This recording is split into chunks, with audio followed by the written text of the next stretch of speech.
Mesdames, Messieurs, bonsoir. Bienvenue à toutes et à tous dans cette session d'information sur la télévision Labari en ce mardi 8 février 2022.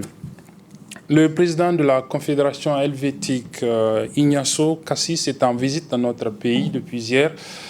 Juste après son arrivée, il a été reçu en audience au palais présidentiel par le président Mohamed Bazoum, une rencontre qui a été suivie par la suite d'une conférence de presse qui nous est résumée ici par nos reporters Sadou Doumi et Ismaël Moumouni. Élu président de la Confédération 6 pour l'année 2022, Ignacio Cassis foule le sol nigérien. Accueilli au palais par le président de la République Bazoum Mohamed, les deux délégations ont échangé sur plusieurs sujets, dont entre autres l'éducation, la bonne gouvernance et le réchauffement climatique.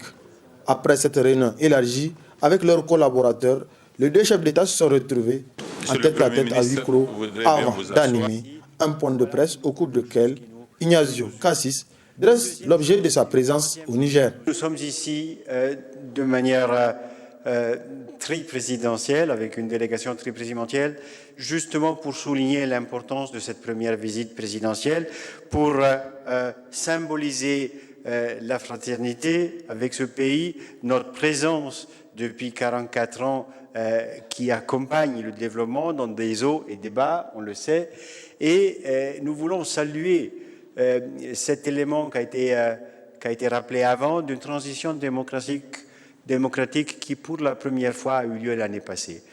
Donc, il s'agit aussi de donner un soutien symbolique, psychologique à un pays dans lequel on s'investit beaucoup, on veut continuer à s'investir et si on voit que le trend actuellement est bon, on essaye de le booster comme on fait avec les vaccinations.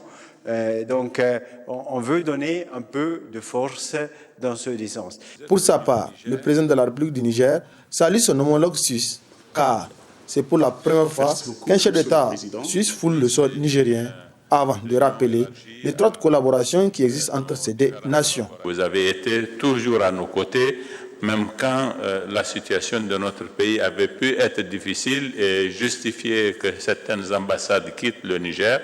Grâce à Dieu, elles sont toutes revenues et d'autres encore sont là de plus en plus. Mais vous n'avez jamais déserté. Même quand c'était difficile, vous étiez restés et vous avez une coopération particulièrement féconde qui s'intéresse aux problèmes des Nigériens à la base.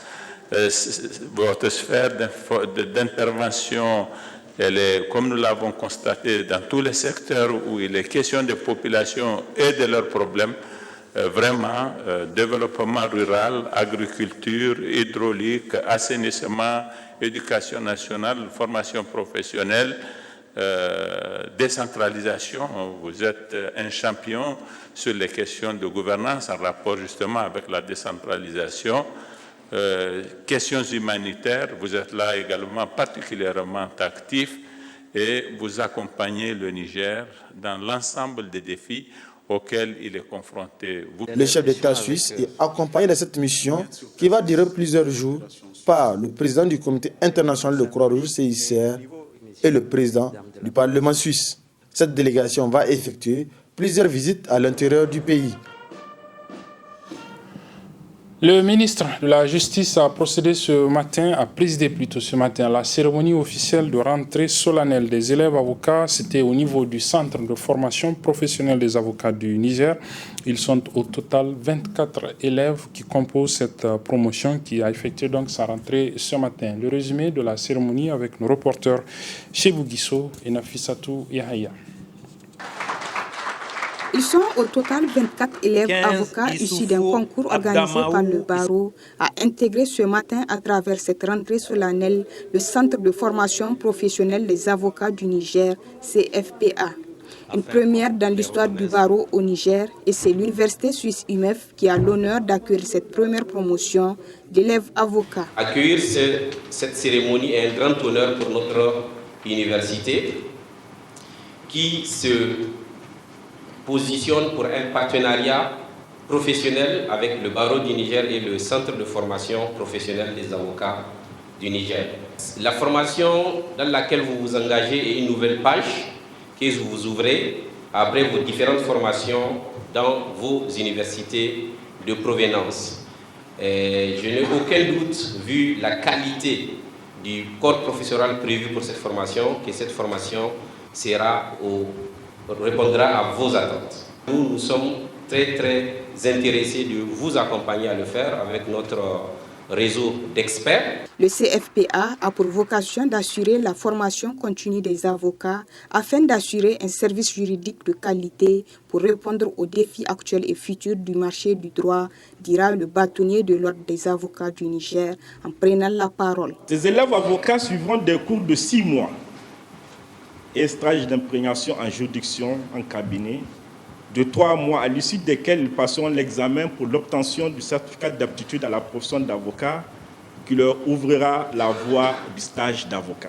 Notre projection pour l'avenir du barreau est d'arriver à intégrer chaque année une trentaine d'élèves avocats dans ce centre afin d'espérer avoir à l'issue de l'examen du CAPA, donc le certificat d'aptitude à la profession d'avocat, un ratio d'au moins une vingtaine d'avocats et stagiaires par an, ce qui nous permettrait de doubler le nombre des avocats inscrits au barreau sur les 5 prochaines années.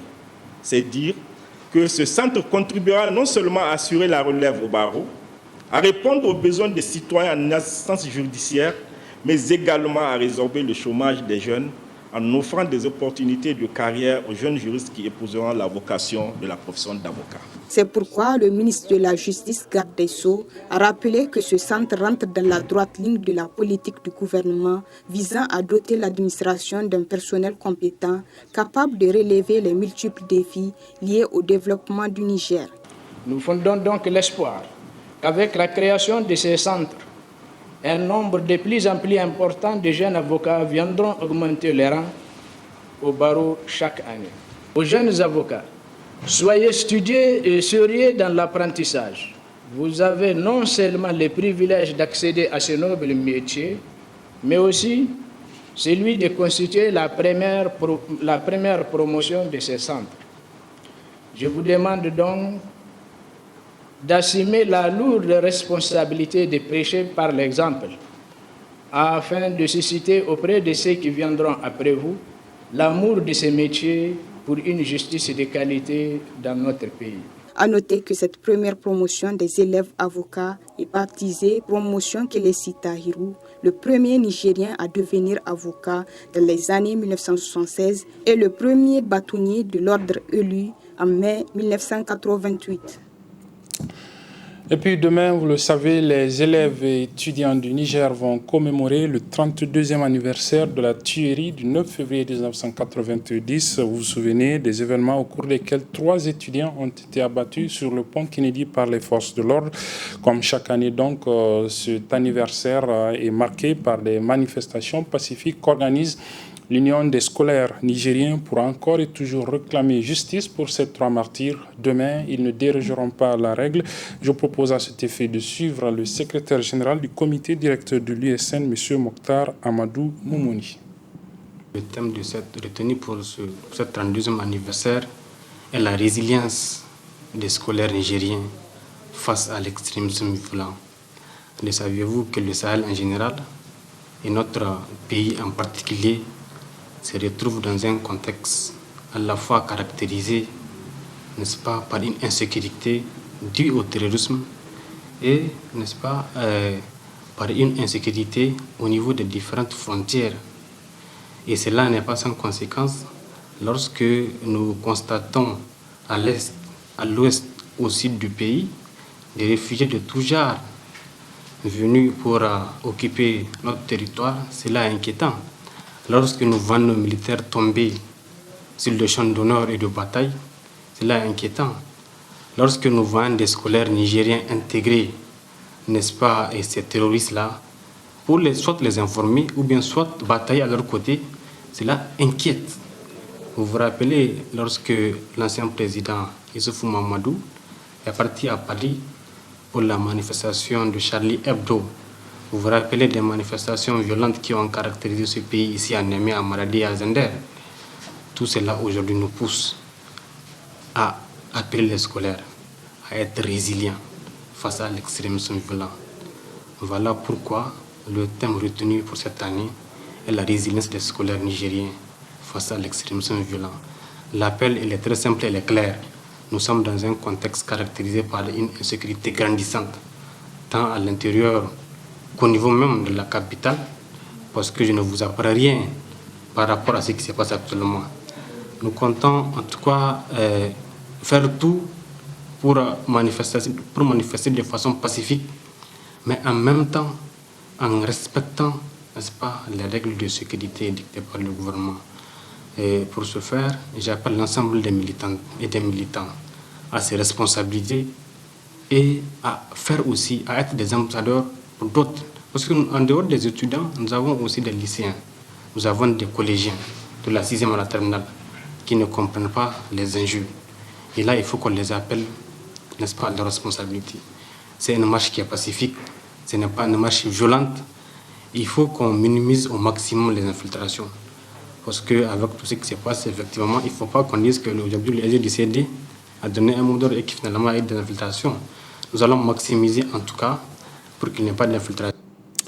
Voilà, c'était donc le secrétaire général du comité directeur de l'USN à l'occasion de la commémoration demain 9 février des événements du 9 février 1990, au cours desquels, donc, comme je le disais, 3 étudiants ont été abattus sur le pont Kennedy. Pour refermer ce journal, je vous propose de suivre ce reportage de nos confrères du studio Kalangu de la Fondation Hirondelle ici au Niger. Un reportage sur le processus de préparation d'un cheval avant une course hippique. C'était à l'occasion du festival de course hippique dénommé Doking Iska dans Filengue, qui a été organisé récemment donc au niveau de la dite localité de Filengue dans la région de Tillabéri. Le cheval, cet animal emblématique est prisé pour son endurance lors des courses hippiques. Il y a un certain nombre d'exigences qu'on observe avant que le cheval ne fasse son entrée sur la piste de l'hippodrome.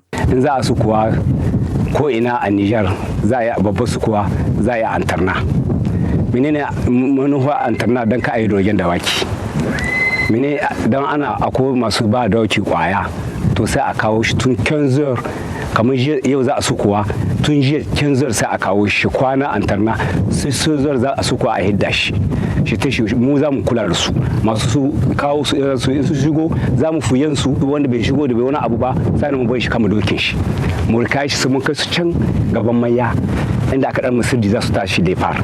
Avant le top départ, la Fédération nigérienne des sports équestres procède au contrôle des jockeys. Il faut peser les jockeys parce qu'il y a un handicap qu'il faut connaître. Il faut savoir quel est le poids des jockeys, quelle est la distance à suivre et comment il faut, et quels sont les chevaux qui sont habilités à courir à la distance. Ce sont les chevaux habilités qui ont déjà des licences, ils sont aptes à courir. Ça c'est un. De deux, nous sommes ici pour à ce que les jockeys aient le poids qu'il faut. C'est-à-dire 50 kilos au départ, 50 kilos à l'arrivée. Donc ça veut dire que tu peux être premier. Si tu as moins de 50 kilos à l'arrivée, tu n'as pas le prix, tu n'as pas l'enveloppe. C'est ce pourquoi nous sommes là, pour veiller à ça. Une fois toutes ces étapes franchies, le jockey peut harnacher son cheval et participer à la course.